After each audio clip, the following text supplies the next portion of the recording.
whose last name is Jerkovsky for pleasuring himself in the meat locker. And so is Bowie for setting up a bunch of mirrors to look up girls' dresses. They all realize that one girl was mostly involved in all of their troubles, so they make a bet to see who can have sex with her first. And Jim tries first, but her parents are there. Hope I like a dog for you.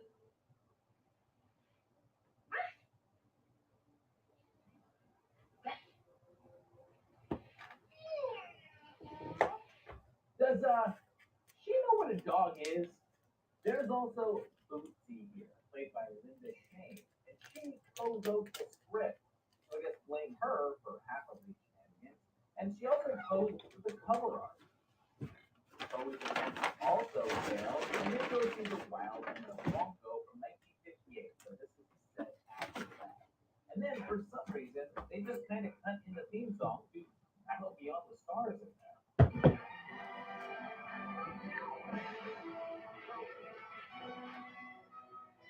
The next devious plan is to bury Marvin in the sand with binoculars so he can spy on Dory who's at the beach.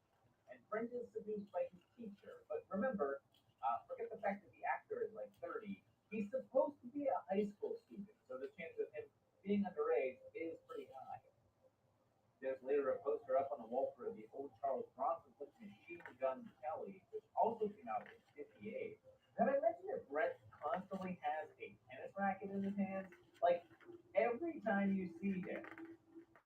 In the end, they finally managed to have a big gust of wind blow Doherty's clothes off, exposing her breasts. That is the point of the whole movie.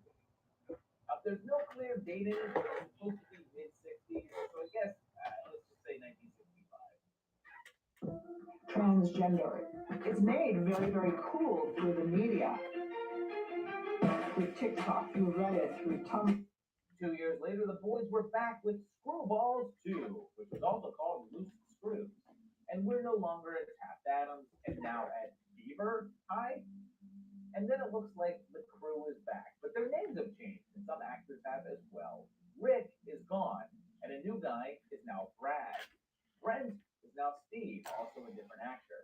Howie is now Hugh G. Rection, and Marvin is now Marvin Eastmore, not Jerkovsky, but they're the same actors.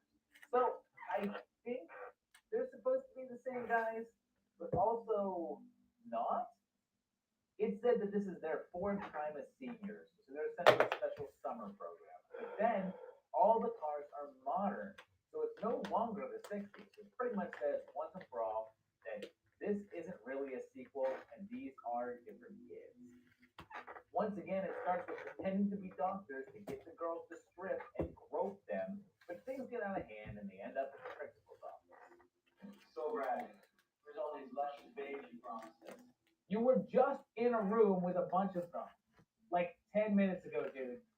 They set up a point system for hooking up, of course, because 80s, and then Brad dresses up as a girl to get into the dorm. And you know, this is now the third time in the movie that he's done this. So, like, it's okay, man. Like, you don't have to pretend you're doing it to meet girls. Just admit that you like wearing women's clothing. And then there's this magic song. I've got a rubber in my wallet. One of those little whatchamacallits. I'm saving it for that special day. When the right girl comes my way. And Hugh has a pretty rad Megatron plot. And then, after a series of shenanigans, several of which border on assault, they get expelled.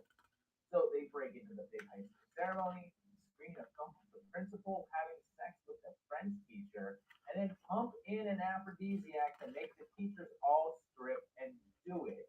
But then the boys just appear and play a musical number. Do it. Do it. Do it. Do it. Do it. Do it. Do it. Do it. Do it. Even though there hasn't been any mention of the film before this, they were musicians. Like seriously, the whole band thing just appears out of nowhere. And based on their handling of the instruments, none of the actors had any idea what to do. So it doesn't even really amount to anything. There's no reason for it at all. Anyway, there's no date, so it's real time 85.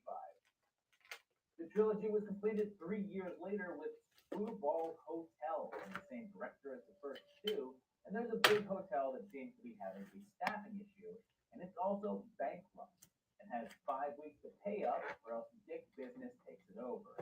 But there's a big Miss Purity pageant coming up, and there's now 3 dudes at a military school, but they're all new characters. None of the names or actors are the same, and they get into a bunch of troubles, so they're expelled. So they go to the hotel for a job, although it's one that doesn't really pay. They immediately get into shenanigans and into trouble with their bosses, but it turns out that one of them is involved in the drug trade with these 2 dealers with Uzis, who are very clearly white guys, but speak in thick Speedy Gonzalez accent, but are also wearing Japanese themed accessories. And look, this is clearly a sort of different continuity with different characters, but it's pretty easy to just lump it in with the last one. It was basically the Rick slash Brad character, Howie slash Hugh, and Marvin, just with different names. With time running out, they open an illegal casino in the hotel, raising a bunch of money really fast, and trick the Purity Ball girls by posing as Moses, I guess, and get them into a big oil wrestling match to raise more money. But they get caught. When they decide to hijack the camera feed for the pageant, they said it's 1988, so this one has an actual date. And they spike the girls with aphrodisiacs, so they get up there and just start getting wild.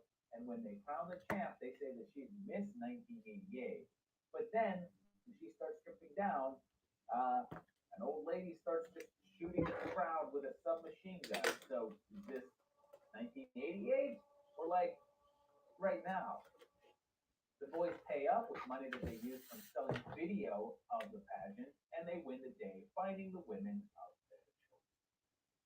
So there you have it, a real continuity mess. Like I suppose some things line up, but not really. Like you can just watch one of these or whatever. Like they don't need to be in order or anything, and they're fine. Like it's pretty lightweight in terms of comedy, and they have some fun moments, but overall they didn't really hold up.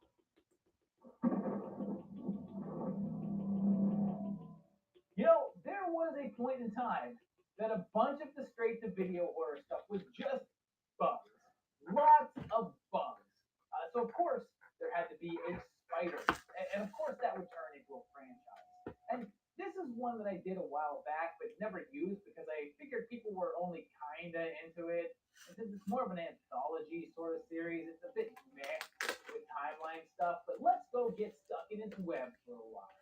Things got leggy back in 2000 with Spiders from Gary Jones, who also made the really fun Mosquito. There's a shuttle launch that's doing experiments, and there's a big spider on board, and the evil queen is here, and she's a reporter for a tabloid trying to work on a story about aliens. Meanwhile, in space, their test spider gets loose after a random solar flare, and it crashes in the desert, right where Marcy and her coworkers are. The spider, nicknamed Mother-in-Law, survives the landing and lays eggs in one of the astronauts right before getting stepped on. The crew manage to sneak into the government facility that they take the astronaut to, and they're just in time to see a massive spider erupt from his mouth and start to web people up. They find out that there were Apollo missions that were off the books. Like a bad sci-fi. Yep, that's exactly what this is like. Before long, Spidey molts, and it turns out that people at the beginning saying that they were aliens may have actually been telling the truth. This guy hacks the computer, so of course he has to say it. That's it, I'm in. Mother-in-law has been injected with alien DNA, which I guess they had to do in zero gravity because, reasons. But Jake has been bitten, and when we next see her, Mother has gotten quite a bit bigger and kills Slay. And then just starts laying waste to everyone in the lab, popping out of corridors like a xenomorph, eventually taking out the head of the lab, so they are able to smash it with an elevator.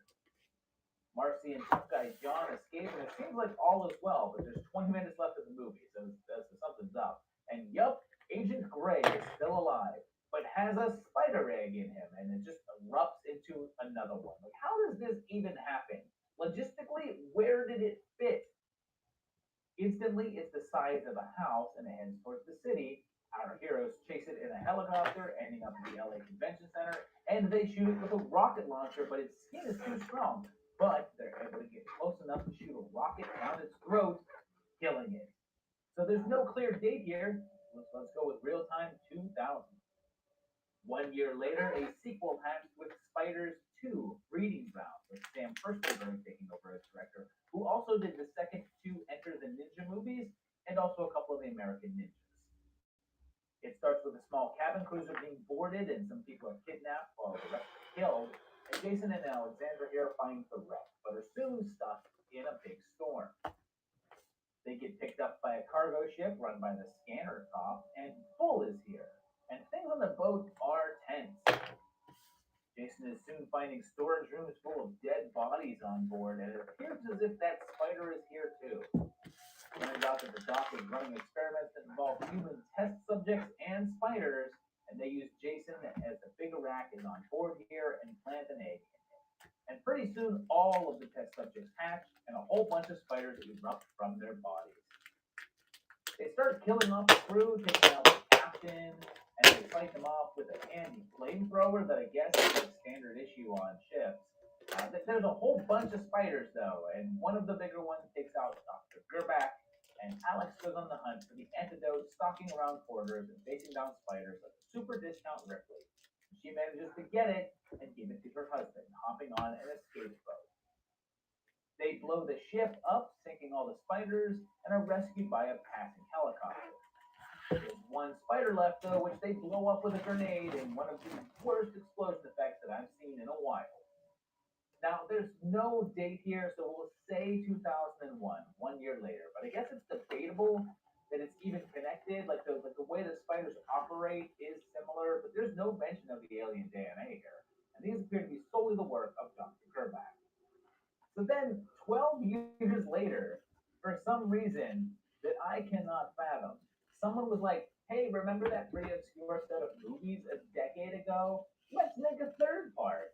And they did, with 2013's Spiders 3D.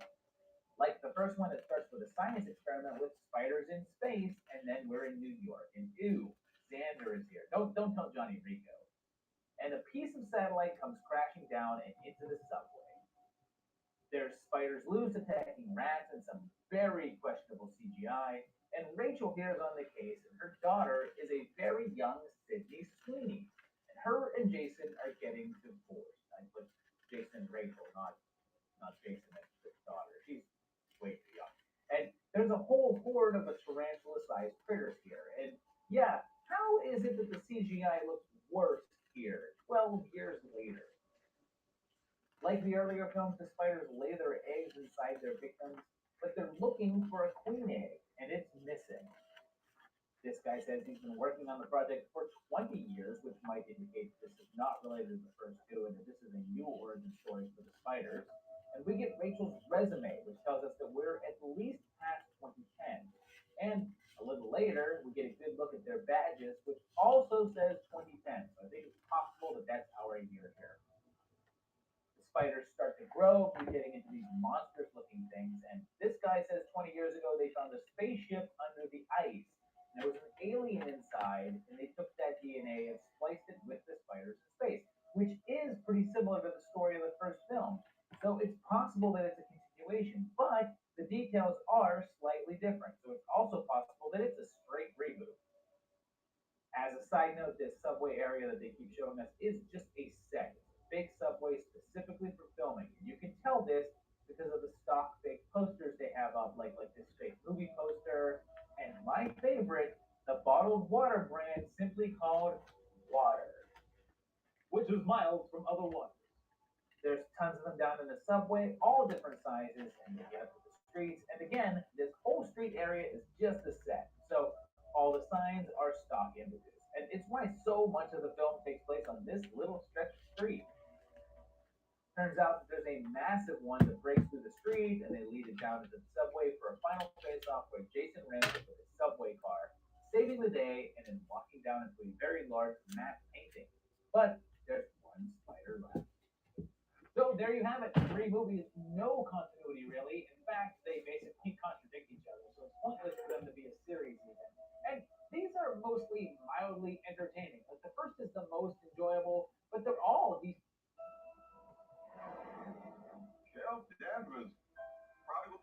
Milky Way. Nick Fury, my favorite one-eyed man of intrigue. How goes it out there? Cold, no air, space.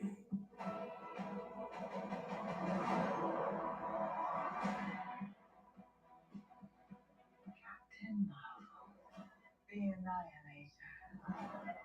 You took everything from me. And now I'm returning the favor.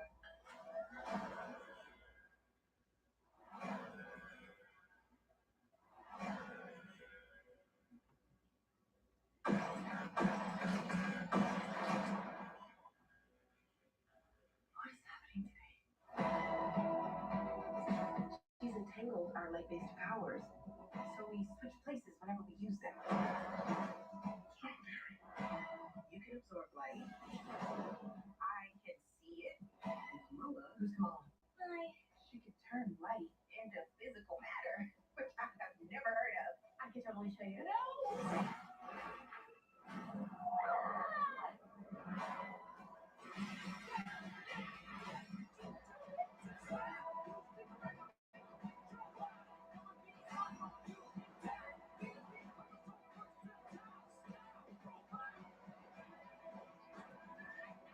She's targeting every planet we call home.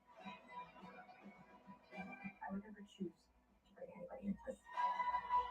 You are not the only thing standing between us and the universe. Like a little team.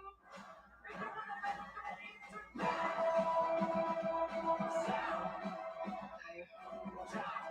Further. Faster.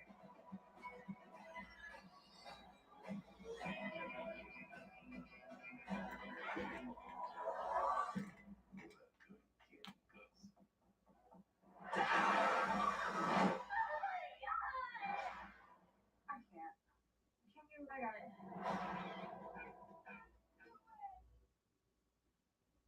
Decent time killer, even though at this point they basically just feel like standard sci-fi movies, but I certainly wasn't mad at them.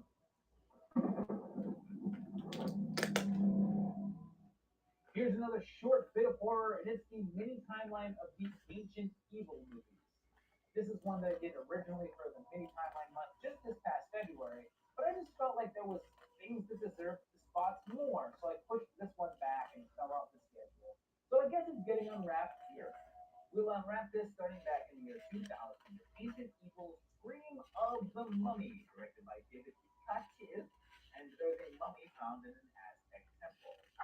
And it's at a small university for study. Turkey student Morris here checks it out because it's an ancient relic that I guess they just keep out in the open with no safeguards and everything, and steals a bracelet from its wrist. Gives it to a girl. That night, nerdy Norman witnesses the mummy coming back to life, and I mean, possibly is the one that brought it back to life, and he reveals that he's a high faith descendant, the last of his line, waiting for the mummy to be brought there so that he can control it.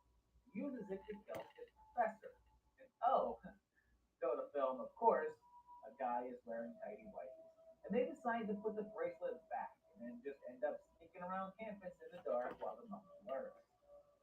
He starts picking up the students, starting with Morris, and the bodies start stacking up, and Norman reveals himself as the villain. And he needs Stacy because she's a virgin. As he conducts the ritual, Dawn faces the wrapped one, but he figures out that the amulet controls it and destroys it, so it kills Norman. But he's then able to get it back itself with its own knife, killing it. Now, there's no date visible, so we're going to go with real time 2000. A sequel appeared 5 years later with Ancient Evil 2, Guardian of the Underworld, although Dakota wasn't involved. And this one starts some time ago with one of the slowest sword fights caught on film. But then we're in present day, and in Martha's Vineyard. And you know how I know that I'm going to have a bad time watching this film? Well, when I go to IMDb and none of the actors have pictures. Not a good sign. These two are planning on resurrecting Anubis, but they say that if he takes the physical form, he'll be corrupted and bring death around the world. Okay. Sure. Whatever. Ursula here calls up her dead mother, who was a witch also, and she realizes that to call Anubis, she needs to offer up some souls. And by invites a bunch of people to get together. And they go to a cemetery and tell a story of a mother from 50 years ago who killed her child and then conducts her ritual. And after a false start, it works. And this thing emerges, which I guess is Anubis. And it kills Ancilla and then starts chasing the others. They wander around the woods for a while, occasionally encountering some locals and killing them. So Paul and Jen try to stop it by finding Ancilla's spellbook in order to send it back where it came from. And I think it should be obvious from this point because there's only 15 minutes left of this sucker. But this has no connection to the first one. It is a sequel in name only and isn't really linked. They end up facing off against the noob, and the spellbook from the book kicks in, zapping him away. And yeah, again, no visible date, so we're gonna go with real time 2005. So there you have it. Two movies, no continuity, no nothing. These do not connect at all. And to be honest, I'm not even sure why they even used the name. It's not like it helped to sell copies, considering I don't think that many people were aware of the first Ancient Evil. And these are both kind of dull. I mean, neither one is like too dreadful, but they are both a bit on the boring side. So let's head back into Silly Land with another 80s teen sex comedy, although this one has a bunch of non-teens as well, and it's Hard Bodies. Again, I wrote this and just held off because I didn't really have any rush to put out comedy content, so this is pretty much its only shot, although I have to tell you to brace yourself because from a continuity standpoint, these are really weird and surprising. This starts back in 1984 with Hard Bodies, and we're introduced to Scotty, played by Mike Tobacco, and he's seeing Christy here, and him and Malachi hang out at the beach, and they're bothered by a group of geeks, including one who should cover that face up or something, maybe with a hockey mask. These three older guys are there at the beach who want to have a fun summer and party like teenagers, but everywhere they go, they get shot down. Like maybe because they're hitting on women that are like half their age. Maybe, your own age, dude. So they enlist Scotty to help them by teaching him the ways to scam women into having sex with them. And he agrees, paving the way for about 100 self-made ladies' men online with their pickup tips. Meanwhile, Scotty is kicked out of his apartment because he can't pay the rent, so he agrees to do it, and he begins his lessons, coming across the Bride of the Reanimator. And their plan is to invite a bunch of women to their big party on the beach. And it starts to work as they get some numbers. At the party, they each seem to be doing all right, and two of the three pick up women, and the band Vixen plays. And then this guy talks about the women marching out and says that they're the bodies for the 80s, so it's definitely in the 80s. There's a poster on the wall for a concert on Friday, August 19th, which is how that fell in 1983. So that might be our year, but that poster may just be old. And they continue their scheming, but Hunter crosses the line into straight assault. So Scotty proceeds, because he's okay with manipulation, but not force, I suppose. So Hunter sabotages him and Christy. The geeks come back, but they have some good taste in music. Oh, obviously. Back up, Timbo! Yeah, what are you doing? Back in! Chip up! And Scotty has to intervene with Christy and Hunter because he realizes that he loves her and wants to leave this playboy days behind. Ashley gets mad that Hunter is betraying what they came there for and helps Scotty to sabotage his big party. These come in, cause havoc, they feather Hunter and embarrass Rounder, and the next morning, Rag finds love. Scotty and Christy get back together, and without any other confirmation, we'll go with that 1983 date. 2 years later, a sequel arrives with the same team called Hard Bodies 2.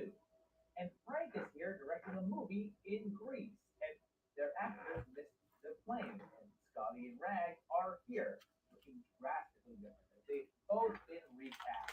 And Scotty is that actor, and his fiancee's name is Morgan, not Christy. Look, I think you're confusing me with the character I played in film. I'm not a dumb surfer kid who walked off the beach with a surfboard and a heart on. So I think they may be saying the first movie was just a movie, and Scotty was playing himself in that one, or and this is real life. or did he become an actor after that? And they based the previous movie and this one on his real life? Rag's passport, which is apparently an actual passport of a guy named Richard Allen Hench, and this sent me down a rabbit hole. Hench worked on this film as the second assistant director. He did behind the scenes work on several other films, but also appeared in front of the camera in a number of things. But in recent years has switched to construction, working on Happy Death Day, and passed away just last year in 2022. Anyway, this is his passport, and Rag's name is shoddily just pasted on it, and his picture is plopped on there. But the document was issued in February of 1986, so we're at least past that. Again, all this stuff is for the movie, not real life. Ashley is here too, played by the same actor, and Lana is here again too. She was the real estate agent in the last one, but here she's married to the director. Movie Scotty sneaks aboard a semester at Sea Cruise, where I guess all the students are suntan topless, and Ashby and Lana are characters in the movie. So to get this straight, because this is so needlessly confusing, Lana is a character played by an actress named Lana, who is the director's wife and was the actress in the first movie. This is weirdly and unnecessarily meta. I'll reiterate, the first movie was just a movie. This is about them making a follow-up to that movie. But the characters of the movie share the same names as the actors playing them and act in fairly similar ways. But they're also different.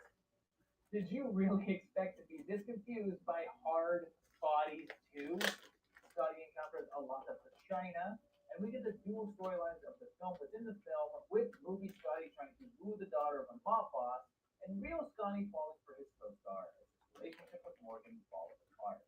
Then, due to a miscommunication with a local actor, instead of pretending to kidnap Scotty, this guy really does it. He's set free when the guy's wife recognizes him and Morgan cheats on him. He breaks it off with her and everyone tears up. They finish the shoot with reality and fantasy overlapping. So there you have whatever that was. I'm not sure if anything on this list will be as weird as that one was in terms of continuity. Like, what the hell was even that? And these may not be great, but they were pretty fun. And I'll tell you, trying to piece together what they were going for with that reality and how it works in the second film made it worthwhile.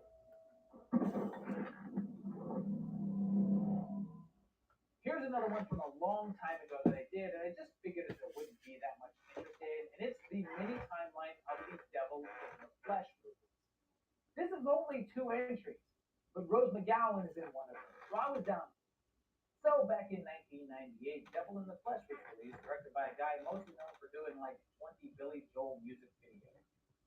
It begins with Amy Blue, and she survives a massive house fire, but her mother and mother's boyfriend die.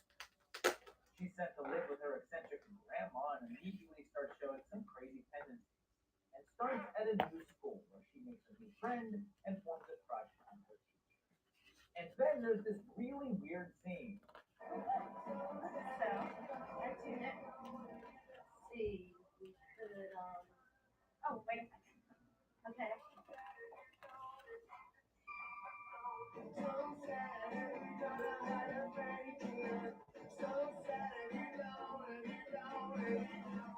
Nothing, they're thirsty. I do not understand the point of that. Where did she go? To get a drink? Like they don't show it or anything, so she just goes off screen for a moment for no reason. She has nightmares about burnt corpses, and Granny's kind of psycho. And then she makes friends with Janie, who was the replacement Jamie Lloyd.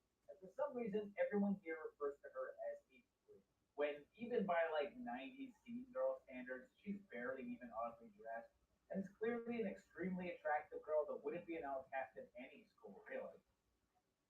Debbie starts getting more aggressive, injuring her rival for Mr. Rinaldi's attention, all while the police try to figure out what happened with that fire. We find out that she had a crush on a teacher at her last school, and he ended up dating her mom. And when she crosses the line, Debbie kills her grandma.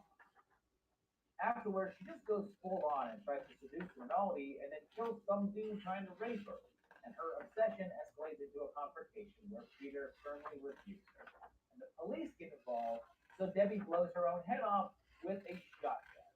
Now, there's a license plate here on a cop car that has a registration sticker that expires in January, and the sticker color is for 1998. But if it expires in January of 98, this is most likely 97 then. This is still valid. It turns out that she faked her own death by killing Janie instead and goes after Peter's girlfriend, but he gets there in time, and they fight, and he's able to knock her out. She's still alive, though, and gets arrested. That one did well enough, I guess, for them to make a sequel 2 years later with 2000's Devil in the Flesh 2. And Debbie is in an institution, but I guess has a crush on her doctor. And weirdly, it's the same actor that played Peter, but he's a doctor now. It has a different name, so I assume he's a different character.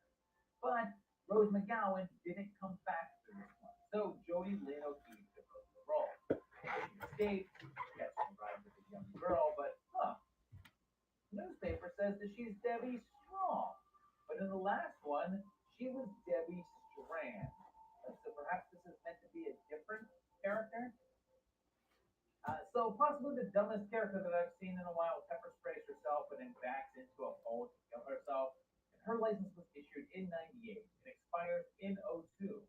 So we're sometime in between there. Debbie had. When picking a commerce platform, you have two choices. Oh, you piece of. Or, Yeah! that's the sound of selling on Shopify, online, in person, and beyond. Join the millions of businesses growing on Shopify. Sign up for a $1 per month trial period at shopify.com/YouTube audio. To a new school posing as the dead girl, she immediately forms a bond with one of the professors there. Taking on the name of Tracy, she bumps heads with her RA, and her roommate makes a suggestion. The whole world of knowledge are right here at our fingertips. Yeah, I'm watching. Oh, come on. Tell me you've never seen porn before. Well, there is this one site. Is it Tub Girl? It's Do up not there. Google that. Thank you, do not. She starts killing again, Don't, weekends, boy. getting in bed, but he immediately regrets it. Her RA tries to blackmail her, so she kills her. Appreciate it. Her roommate suspects. I went to the bank, the ATM machine. You went to the automated teller machine?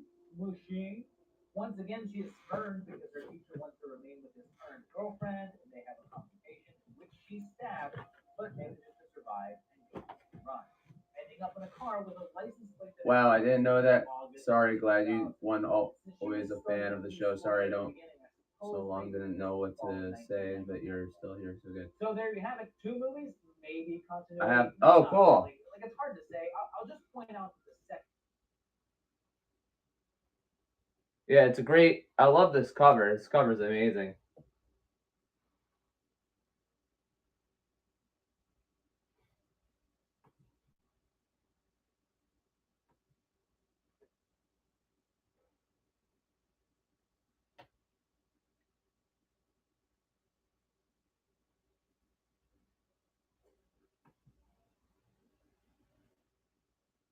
Are you guys getting a lag?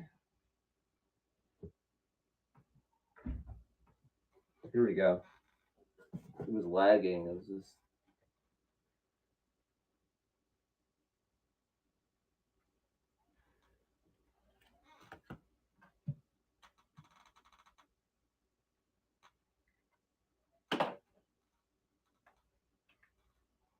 One, even though it purports to be connected to the first one, sort of isn't, and you do not have to have seen it to know what the storyline is.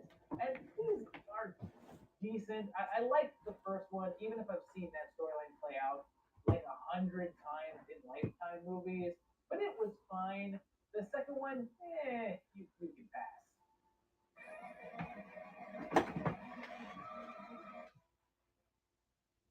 The Jack Kirby one. Queen. Now, this is one that I did last year when I was doing the Sword and Sorcery stuff, and I ended up moving. Neil Gaiman or some reason. Neil Gaiman or Jack Kirby?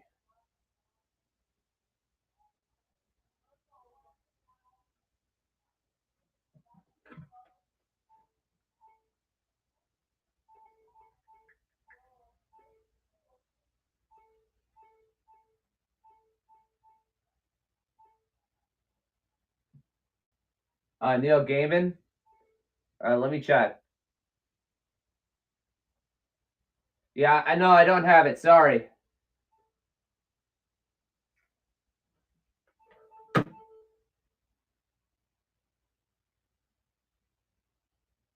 Yes, I do.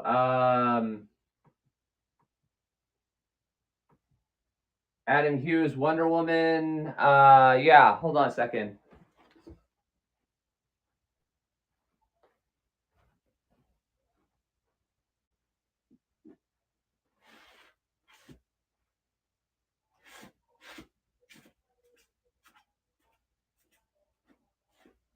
Someone must have. Wait a second.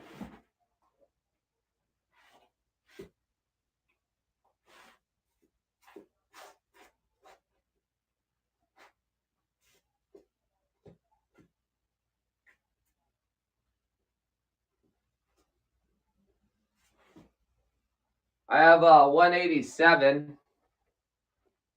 It's Adam Hughes cover.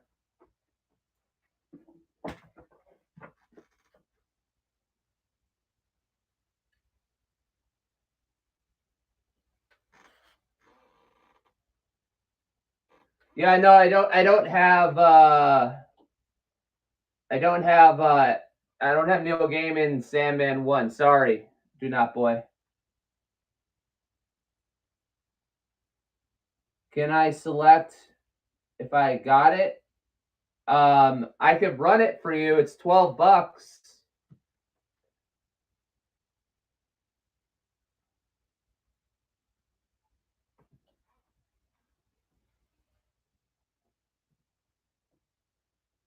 Okay.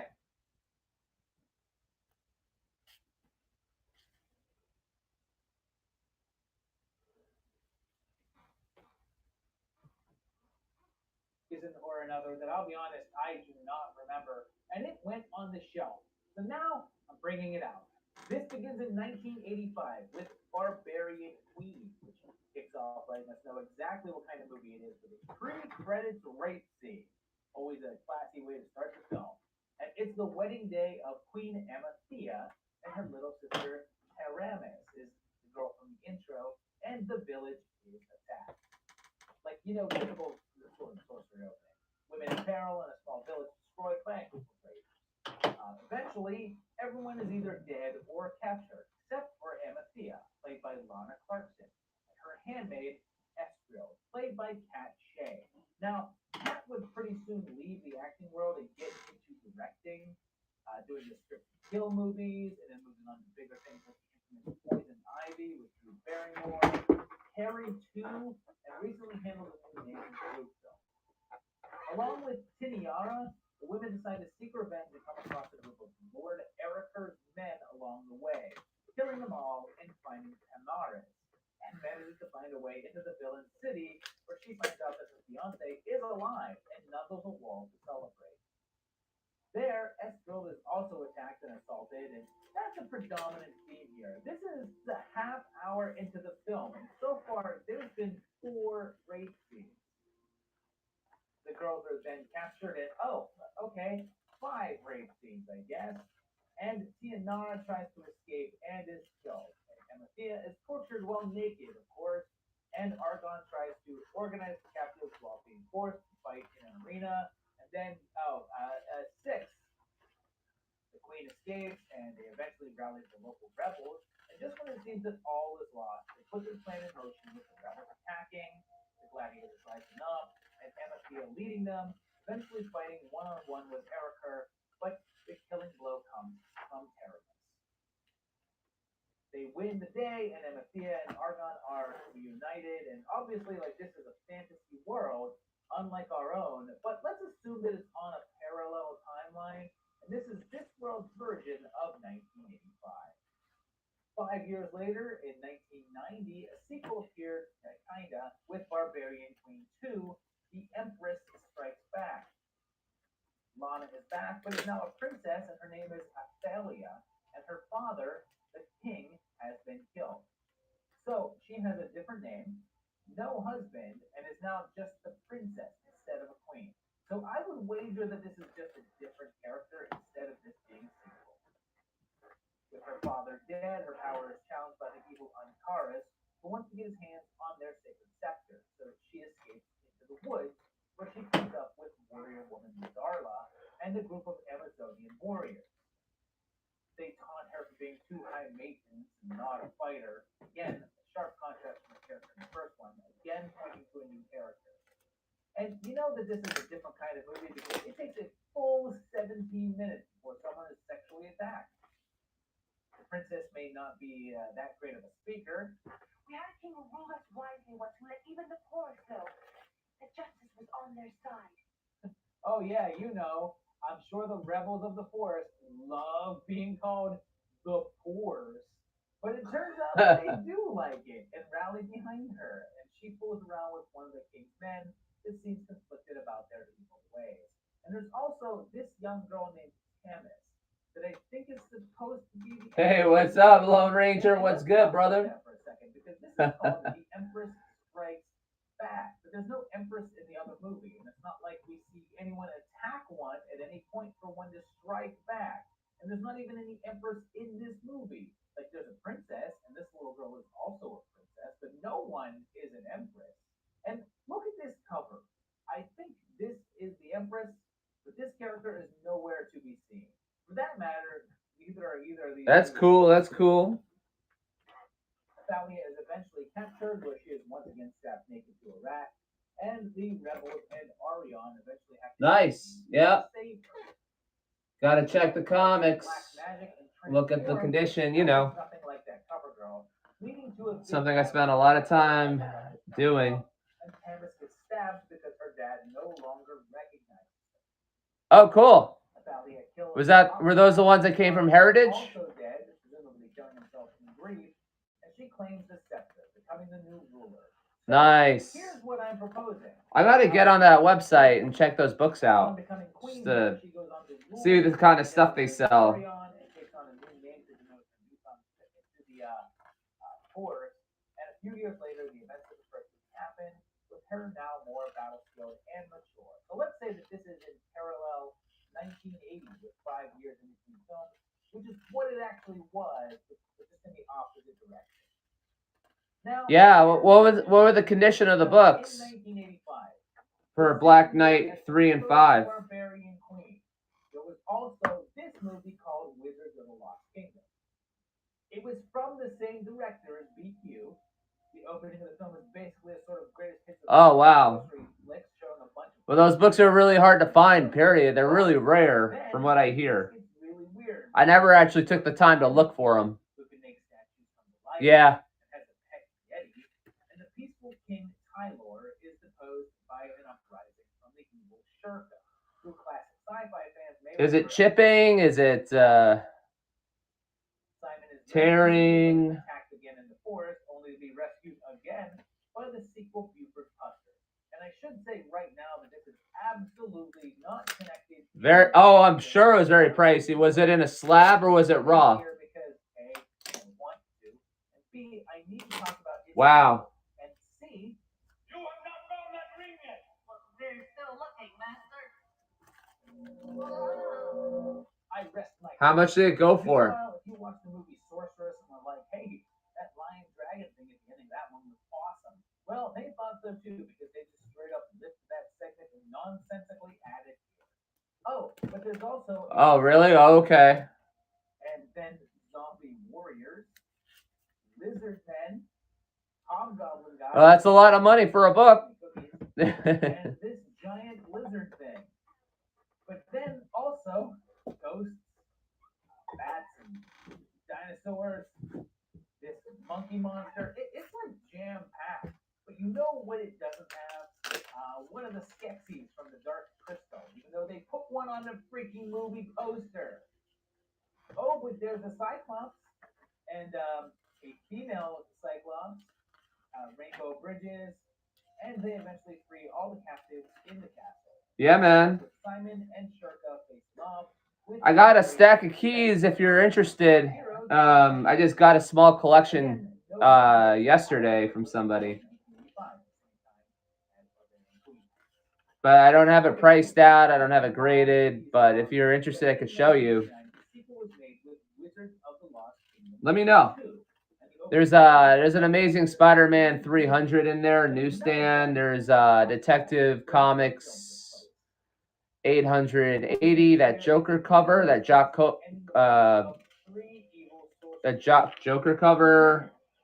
There's what is it? Marvel Premiere 48. Champion. There's like a bunch of keys in there.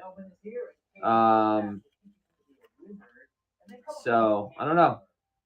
Let me know if you're interested. Also got like there's also like a bunch of Ren and Stimpy comics as well. If anybody likes Ren and Stimpy. She's from Veneer and has been thrown out of her kingdom and is now on the run. So it's likely that this happens after Barbarian Queen. And it's really strange that this character from another film sure, hold on a second. Sequel in a movie that may or may not be a sequel shows up here in a more consistent manner. Later on, Captain Spaulding shows up as the villainous Donar, and the Dark One joins them, and they eventually face off against the Protector, and Coyote figures out how to use his powers and kill Donar, leaving only Zars, so the kid uses magic to boost his strength and kill him. And they name Amathea and her fellow warrior Irma Queen, and Tylor is okay. Again, there's no way to really date this in the time frame here, so we'll just put it in equivalent of Fantasy World Real Time 1989, 4 years after Barbarian. So hey, 4 movies. That one was more than I expected. Really, I didn't really plan for that to be that long. And these are fun. I'm a sucker for this kind of stuff, and these really entertained me. Lana Clarkson was great here. Yeah, none of these got graded yet, but I mean, These films stand as a fun testament. I don't know if you guys like this kind of stuff. I mean, I got Predator 1 in this collection I got yesterday. I got like 3 copies of this book in the collection. I don't know why I stopped, but it's Zap. I watched the first one ago and I wrote the script, but I never finished with the second one. So let's do it now. Let's watch Zap. We started this all back in 1982 with Zap, which gives us There's a Hulk annual. Oh, the new kid didn't work out. He Buddy's here too. yeah, he never called me. I said call Oh, yep, it was this. you know, I don't think he wanted to work. So See this movie, and we're like, these two are amazing together in this some sex comedy. It's essential we turn TMNT issue 2. Yeah, he didn't like comics very much, apparently. So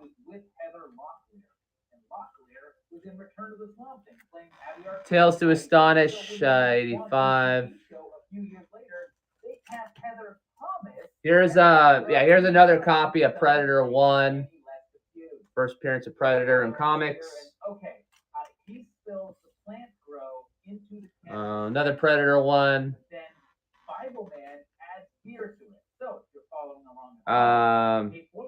Spider-Man 2099. Yeah. These are a bunch of Hulk books. Here's a J. Scott Campbell cover of She-Hulk. I don't know. $50. I haven't had them priced out yet, so I don't really know. But I'm just guessing like $50. Here's Secret Wars. Some more Secret Wars. Deadpool 1.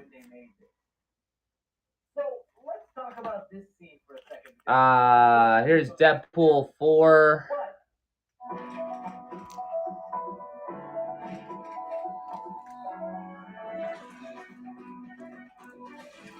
Here's first appearance of Silver Sable, Amazing Spider-Man 265.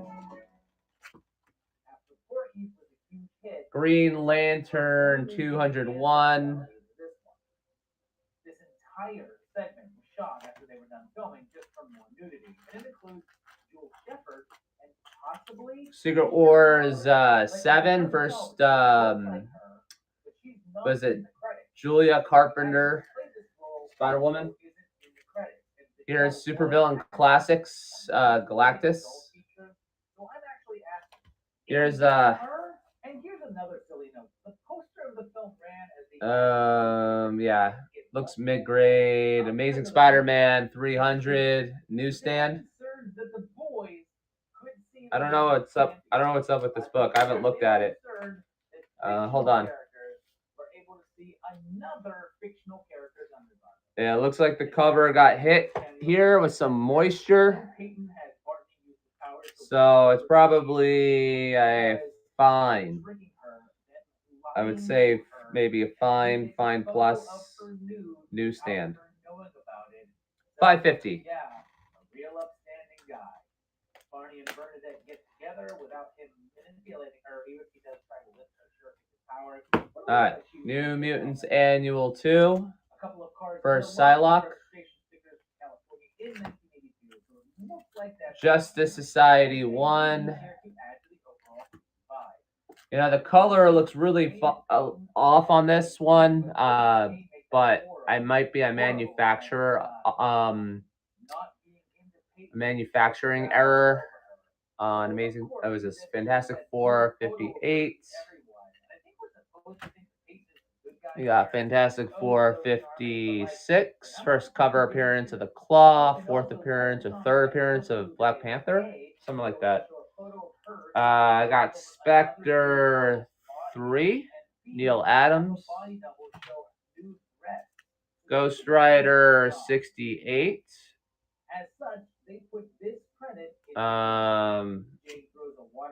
Yeah. There's a Teenage Mutant Ninja Turtles source book newsstand. Here's Secret Wars 6. Dark Horse presents 36. First Alien versus Predator. First Angela.